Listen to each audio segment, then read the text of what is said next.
drama, assassinato, escravidão. Temas que dariam o roteiro de um filme de cinema, mas que registram uma história real. A história de Moisés e da libertação do povo de Deus. No último programa Evidências, você viu o contexto do Egito na época do Êxodo, seus personagens, suas tramas, seus desafios. No programa de hoje, vamos aprofundar mais a história de Hatshepsut, a menina que adotou Moisés e se transformou numa das maiores monarcas da história egípcia. Quais seriam seus medos, suas frustrações? Você verá como os arqueólogos montaram detalhes sobre o seu governo e a tentativa de obstruí-lo. E mais, como sua múmia foi descoberta num depósito de antiguidades do Cairo. Evidências, temporada especial, Egito. No último programa Evidências, você viu vários elementos históricos que ajudam a nos dar o contexto provável do Êxodo. Um dos elementos que ficou estabelecido foi a hipótese de que o Êxodo teria ocorrido no século XV a.C., entre 1450 e 1445, nos dias da 18ª dinastia, e não no século XIII, por volta de 1250, que seria o período do faraó Ramsés. Para quem opta pelo século XIII, Ramsés seria o faraó opressor. Já para quem opta pelo século XV, o faraó do Êxodo poderia ser Tutmoses III, o mais provável, ou ainda Amenhotep II, de quem ainda falaremos nesse programa. A história, como eu disse, é fragmentada e nem todos os egiptólogos estão de acordo em alguns detalhes. Alguns, por exemplo, pensam que Hatshepsut fora criada junto com sua irmã chamada Nefrubiti.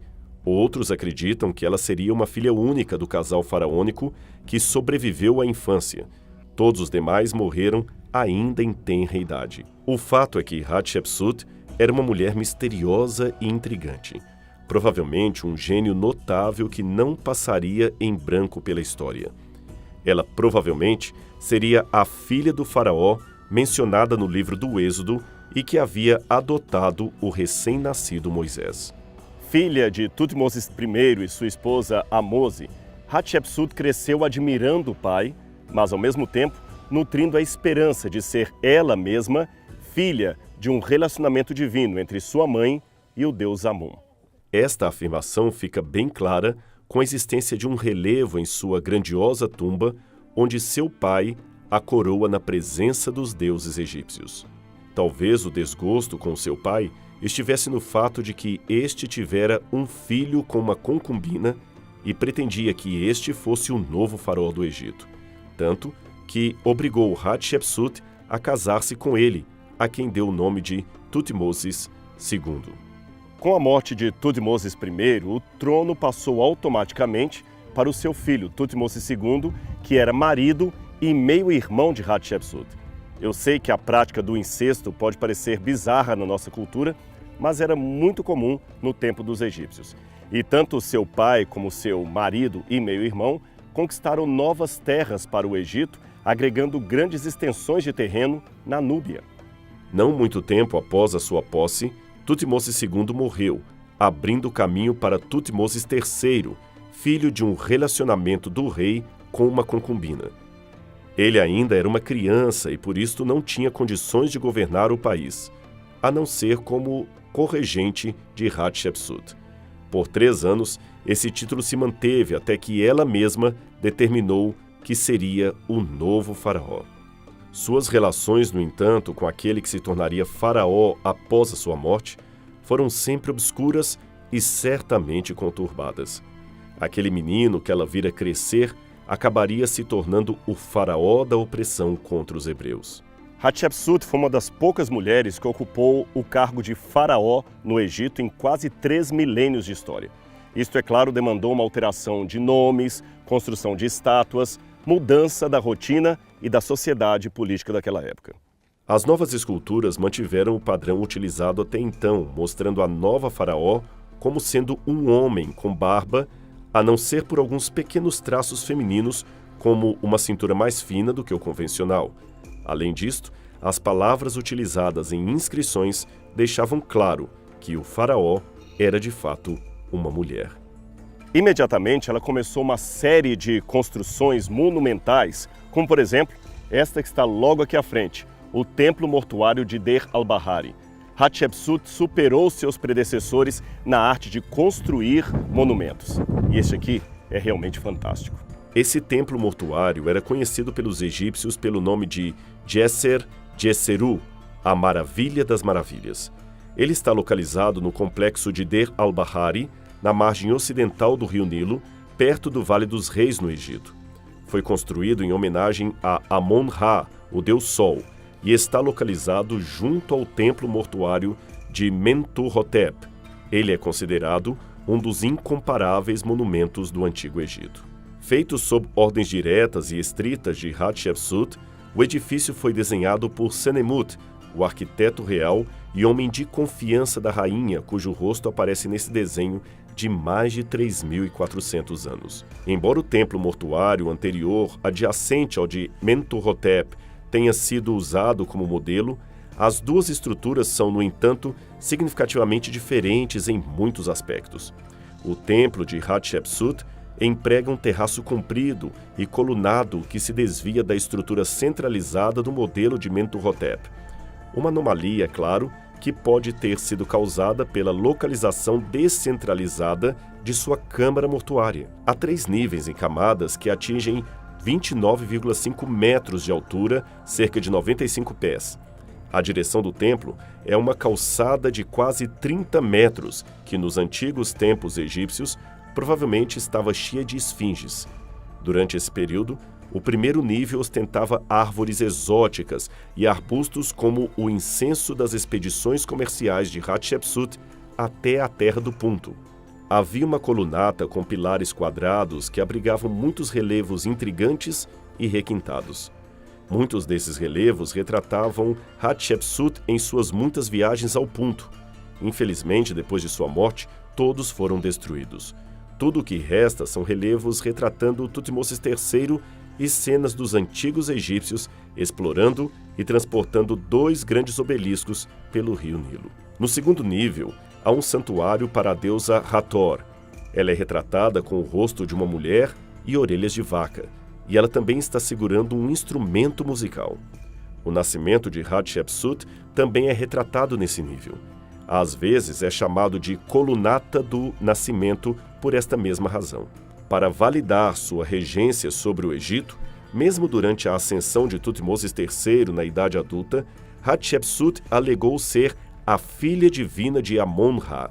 Nesses relevos, Amon-Ra em pessoa engravida a rainha Amose e revela que sua filha, Hatshepsut, seria a nova governante do Egito. As estátuas de Horus em forma de falcão flanqueiam a rampa que leva do segundo pátio ao terceiro nível. Esse terceiro nível abriga um pórtico com fileiras duplas de colunas voltadas para frente. Por detrás disto, há um pátio e várias câmaras correndo por ele. Enormes estátuas de Hatshepsut compunham originalmente as colunas externas, com colunas octogonais ao longo de todo o exterior. Enquanto as estátuas e ornamentações foram roubadas ou destruídas, o templo já abrigou 2 estátuas de Osíris, uma avenida repleta de esfinges e muitas esculturas da rainha em diferentes atitudes, de pé, sentada ou até mesmo ajoelhada.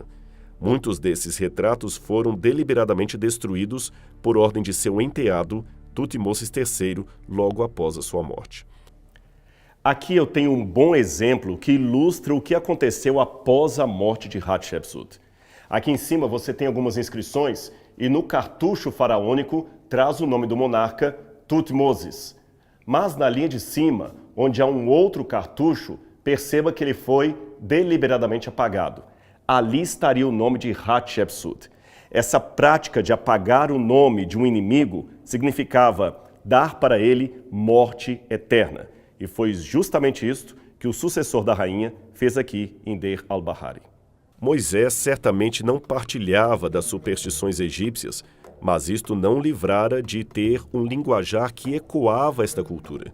Sendo assim, quando ele suplica a Deus que perdoe o povo hebreu ou que apagasse o seu nome do livro da vida, estava justamente refletindo este sentimento que também vimos nas paredes de Deir al-Bahari.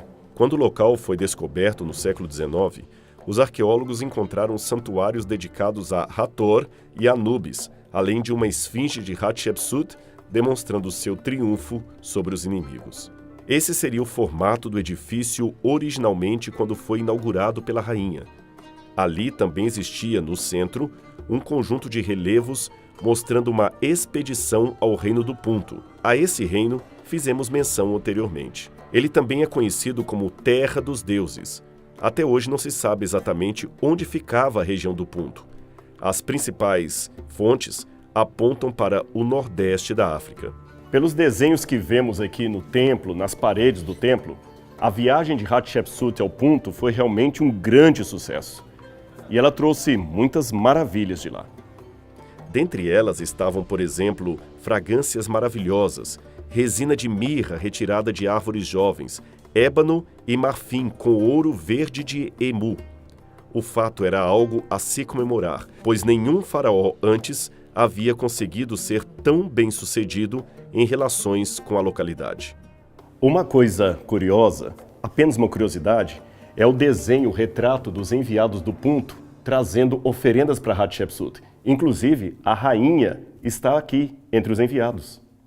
Muito raro em todos os registros da época, aqui a rainha do Punto mostra o seu rosto robusto, obesidade glútea e femoral, hiperlordose e depósitos simétricos de gordura no tronco, membros e coxas. Vários médicos tentam, pela imagem, diagnosticar o que para eles seria alguma doença de pele, acompanhada de disfunção glandular e obesidade mórbida, que poderia até, pelos parâmetros da época, ser considerada não como uma doença, mas como uma dádiva dos deuses.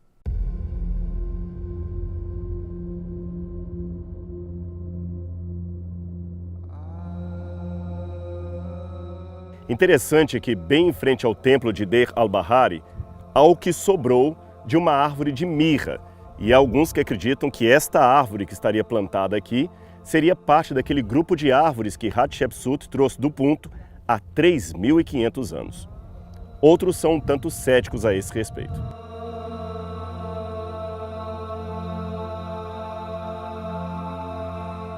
A partir do terceiro nível, que está fora dos limites do público, há uma porta que leva a duas capelas, uma dedicada ao culto real e outra dedicada ao culto solar. Aqui, todas as imagens de Hatshepsut que foram destruídas foram substituídas por imagens de Thutmose III, apontando diretamente para o túmulo de Hatshepsut, o santuário de Amon, atrás do pátio do terceiro nível. Essa aqui é uma das capelas do templo mortuário de Deir al-Bahari.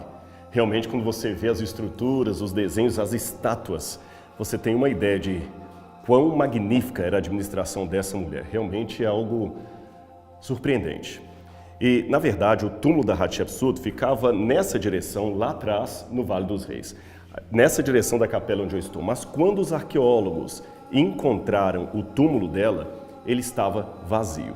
O seu corpo, a sua múmia, não estava dentro do sepulcro. Como e quando Hatshepsut morreu, era desconhecido até bem recentemente. Seu corpo não permaneceu sepultado em seu templo mortuário, mas foi transportado para um túmulo no vizinho Vale dos Reis. Agora você vai descobrir como os arqueólogos reencontraram o corpo, a múmia de Hatshepsut. O túmulo para o qual o corpo de Hatshepsut fora transportado no passado era de sua dama de companhia, ou babá. E quem o descobriu foi Howard Carter no início do século XX. Mas, como estava no chão e parecia ser o corpo de uma mulher obesa, pensavam que se tratava da empregada de Hatshepsut. E ninguém deu muita atenção àquela misteriosa múmia. Até que o egiptólogo Zahi Hawass localizou sua múmia nas propriedades do Museu do Cairo em 2006 e provou sua identidade combinando um dente solto de uma caixa com o dente faltante na própria múmia. O dente estava nesta caixa de madeira, hoje exposta no Museu do Cairo. Do lado de fora da caixa, é possível ver o cartucho com o nome de Hatshepsut inscrito nele. Mas o que estaria fazendo um dente ali? Naquele tempo, não era incomum um parente, um cuidador ou até mesmo uma babá guardar como lembrança algo do corpo daquele que ele cuidou, ou daquele que foi membro de sua família. Poderia ser um fio de cabelo, uma unha, e no caso de Hatshepsut, foi um dente. O que chamou a atenção de Hawass foi a posição faraônica em que a múmia se encontrava, apresentando um dos braços dobrados e apoiado sobre o peito. Essa postura era comum a membros da família real durante a 18ª dinastia. Era uma posição faraônica. Mas o que determinou mesmo a sua identidade foi o fato de ter um dente faltante em sua própria mandíbula, o mesmo dente que estaria presente na caixa de madeira contendo seu nome. Exames posteriores feitos em seu DNA e cruzados geneticamente com o de outros membros da família real faraônica comprovaram o que todos suspeitavam, que aquela era mesmo Hatshepsut. Pela cronologia que estamos seguindo, comparada à cronologia egípcia, é bem provável que a fuga de Moisés tenha coincidido com esse contexto, deixando Hatshepsut bastante fragilizada. Desde que encontrou o pequeno Moisés no rio Nilo, Hatshepsut certamente nutria esperanças de que esse filho trazido pelos deuses seria o objeto de uma promessa, seria o novo faraó do Egito e, quem sabe, o marido prometido para Neferuri, o rei que seguiria a sua própria linhagem no trono. Moisés agora estava longe, era um fugitivo. E ano após ano, Hatshepsut talvez esperava o retorno de seu filho adotivo para assumir o trono. Mas isto não aconteceu. Moisés só voltou depois que Hatshepsut já havia morrido e quem estava ocupando o trono do Egito era Tutmoses III, o seu enteado. Tudo indica, portanto, ainda que hipoteticamente, que Tutmoses III teria sido o faraó do Egito quando Moisés voltou para libertar seu povo. Mas seria ele também o faraó do Êxodo que morreu nas águas do Mar Vermelho? Se sim, como chegamos a esta conclusão? Uma coisa que não podemos esquecer é que nós estamos apenas fazendo um levantamento hipotético da história com base nas evidências que nós temos. Lembre-se, a história passada é fragmentária, são resquícios dela que nós possuímos. Também é importante você fazer uma diferença entre o faraó do Êxodo e o faraó da opressão. O faraó da opressão pode ser considerado como aquele que tornou os hebreus trabalhadores escravos, forçando-os a construir casas, celeiros, fabricar tijolos e edificar cidades.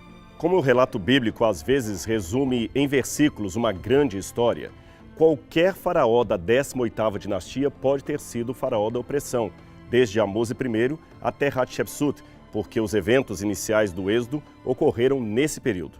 Pode até se dar o caso de que houve mais de um faraó que oprimiu o povo com trabalho escravo. Embora a escravidão tenha existido pelo menos desde o início do novo império no Egito, isto é, a partir de 1550 a.C., a maioria dos historiadores concorda que a 18ª dinastia, aquela na qual situamos o Êxodo, foi proverbial no aumento e sofisticação dessa prática. Esta foi provavelmente uma época de expansionismo egípcio sobre as terras da Núbia e de Canaã, e de fato não seria mera coincidência que o aumento da escravidão se desse num contexto de guerras e expansão territorial. Nesse extenso lapso de tempo, os egípcios do sul expulsaram os asiáticos do norte, os Hyksos, e assim reunificaram o país. Mas eles acabaram cedendo à situação social e deixaram muitos asiáticos ainda morando no delta do Nilo. E os hebreus provavelmente estariam entre eles. Disse Faraó ao seu povo: Vejam, o povo israelita é agora numeroso e mais forte do que nós. Temos de agir com astúcia para que não se tornem ainda mais numerosos e, no caso de guerra, aliem-se aos nossos inimigos e lutem contra nós e fujam do país. Êxodo capítulo 1, versos 9 e 10. O aumento de tropas militares espalhadas especialmente nas fronteiras do Império concorda com a narrativa bíblica e demandava a presença de escravos para servir às famílias dos militares que estariam em prontidão e combate, não podendo desta forma trabalhar na agricultura e sustentar sua própria família. Novamente, é exatamente isto que vemos no relato bíblico. Estabeleceram-se, pois, sobre eles chefes de trabalhos forçados para os oprimir com tarefas pesadas. E assim os israelitas construíram para o faraó as cidades celeiros de Pitom e Ramesses. Todavia, Quanto mais eram oprimidos, mais numerosos se tornavam e mais se espalhavam. Por isso os egípcios passaram a temer os israelitas e os sujeitaram à cruel escravidão. Tornaram-lhes a vida amarga, impondo-lhes a árdua tarefa de preparar o barro e fazer tijolos e executar todo tipo de trabalho agrícola. Em tudo, os egípcios os sujeitavam à cruel escravidão. Êxodo capítulo 1, versos 11 a 14. Lembre-se, tudo isso aconteceu quando os egípcios expulsaram os Ixos, inaugurando a 18ª dinastia faraônica. Isto foi por volta de 1540 a.C. Um século depois, com grande confiança e sedentos de expansão, os egípcios encontraram o agente certo para suas ambições. E ele era justamente Tutmoses III. Sua figura ágil e imponente ainda pode ser vista hoje ferindo massas de cananitas nas esculturas que estão no templo da antiga capital dinástica de Luxor. A Núbia, que ficava ao sul, também caiu sob o império militar deste terrível faraó. De acordo com Daphna Ben-Tor, autora do livro Faraós em Canaã, o Egito nessa época se via como o centro do universo, e todos os seus vizinhos eram considerados inimigos e alvos de invasão. À medida que se tornou mais rico e reunificado, seu apetite cresceu para os tipos de bens de alto status que Canaã oferecia, como cobre, turquesa e madeira de alta qualidade. Isto é claro, além do aumento da mão de obra escrava no país. Agora, esse é um assunto delicado e tema de muito debate, principalmente pelas diferentes nomenclaturas que a língua egípcia usa para se referir a diferentes classes de trabalhadores no Egito Antigo. Existiam pelo menos 3 tipos de escravidão reconhecidos no Antigo Egito. Primeiro, a alienação fiduciária, estrangeiros civis ou militares que se tornavam escravos devido a uma derrota militar. Em segundo lugar, trabalho escravo, pessoas que, por causa de dívidas, se tornavam escravas umas das outras. E em terceiro lugar, trabalhos forçados, decretos faraônicos que obrigavam parte dos cidadãos a trabalhar num projeto do governo que poderia ser a construção de um palácio ou a convocação para a guerra. Inclusive, é importante notar que há um grande número de documentos, tanto durante o governo de Ahmose I quanto de Tutmoses III, que falam de intervenções militares do Egito no Levante, região que cobre Canaã, de onde trouxeram muitos prisioneiros, fazendo que aumentasse exponencialmente a população de escravos no Egito. Não temos provas absolutas que se tratavam de escravos hebreus. Contudo, baseados no nome de alguns deles, nos desenhos de suas feições e noutros dados arqueológicos, podemos dizer que eram um povo multiétnico de trabalhadores, a maioria provindos da Ásia e da linhagem semita da região que seguramente inclui os hebreus e que eram, por sua vez, asiáticos e semitas. Contudo, não seriam os únicos escravizados no Egito. As imagens de escravo que mencionei aparecem abruptamente durante o reinado de Ahmose I. Depois elas aumentam e atingem o seu zênite no governo de Tutmoses III. Aí, pouco tempo depois, elas começam a decair e desaparecem em 2 gerações. Estas ilustrações do templo de Tutmoses III mostram os escravos fazendo tijolos exatamente como descreve o livro do Êxodo. O papiro de Anastasis, hoje exibido no Museu Britânico, também menciona o uso de palha na confecção desses tijolos. Diz o livro do Êxodo: portanto deu ordens Faraó, naquele mesmo dia, aos exatores do povo e aos seus oficiais, dizendo: daqui em diante não torneis a dar palha ao povo para fazer tijolos como fizestes antes. Vão eles mesmos e colham a palha para si, e lhes imporei a conta dos tijolos que fizeram antes. Nada diminuireis dela, porque eles estão ociosos. Êxodo capítulo 5, versículos 6 a 8. Nesta figura, é possível ver um escravo asiático apanhando justamente por não fabricar tantos tijolos, e uma inscrição logo acima diz: trabalhe seu escravo, não seja ocioso. Considerando, porém, que havia outros povos escravizados na mesma época dos hebreus, não estaria sendo Deus caprichoso em enviar um libertador apenas para os israelitas e não para os demais escravos? O que precisamos entender na história da redenção é que Deus agiu num contexto específico e num povo específico através da história. Mas isto não significa que a providência divina não possa ser encontrada em outros grupos étnicos ao redor do mundo. Ele tem filhos sinceros em todas as etnias, em todos os povos, em toda a humanidade. De acordo com João 3,16, Deus amou ao mundo de tal maneira que deu o seu Filho unigênito para que todo aquele que nele crê não pereça, mas tenha vida eterna. Veja, Deus amou ao mundo e não apenas aos hebreus. Todos que aceitarem a revelação que Deus faz através de um setor histórico específico estão no direito de receber a mesma salvação e a mesma intervenção dada àquele povo de modo especial. Notemos que interessante o registro de Êxodo, capítulo 12, versículo 38, e depois do livro de Números, capítulo 11, verso 4, que diz: grande multidão de estrangeiros, de todo tipo, seguiu com eles, além de grandes rebanhos, tanto de bois como de ovelhas e cabras. Êxodo 12, 38. E a grande mistura de gente que estava no meio deles veio a ter grande desejo, pelo que os filhos de Israel tornaram a chorar e disseram: quem nos dará carne a comer? Números capítulo 11, verso 4. Pelo que entendemos da leitura do texto bíblico, esta expressão grande mistura de gente refere-se a estrangeiros que saíram com o povo hebreu das terras do Egito. Mas espere um pouco, isto é apenas parte da história. E quanto a Tutmoses III e o Êxodo propriamente dito? Sobre esse assunto nós continuaremos no próximo programa Evidências, série especial gravada no Egito. Semana que vem no Evidências. O texto bíblico apresenta um paradoxo que também precisa ser compreendido. Veja, quando Moisés está diante da sarça ardente, ele pergunta a Deus pelo nome de Deus. Qual é o teu nome, Senhor? E num primeiro momento, Deus parece reticente em revelar para Moisés o seu verdadeiro nome. Apenas num segundo momento é que ele diz para Moisés como ele se chama.